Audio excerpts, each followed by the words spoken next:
What is Nafta? Nafta is the North American Free Trade Agreement. The countries involved include the US, Canada, and Mexico. The agreement came into place on January 1st, 1994. So what are the benefits of the US staying in the old agreement? Between 1993 and 2017, trade between the three members quadrupled from $297 billion to $1.17 trillion. Additionally, US exports to the other two countries led to almost 5 million new American jobs. In NAFTA's first 4 years, manufacturers created 800,000 jobs. Lower tariffs as a result of reduced import prices lessened the risk of inflation and allowed the Federal Reserve to keep the interest rates low.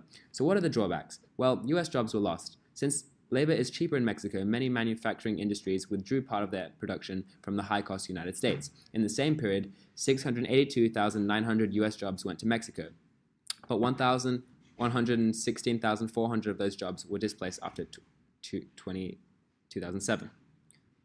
So what will the impacts of the new NAFTA agreement be on Mexico, Canada, and the US?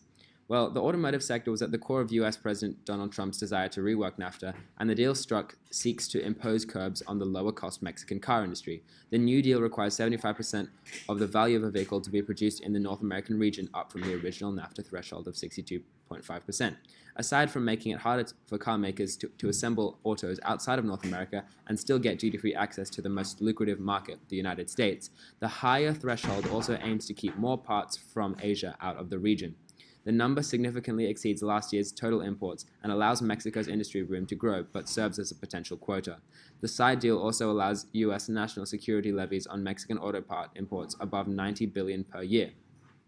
In terms of labor, the deal contains enforceable labor provisions that require Mexico to adhere to International Labor Organization standards to drive Mexican wages higher, lessening Mexico's attractiveness as a place for labor-intensive investment.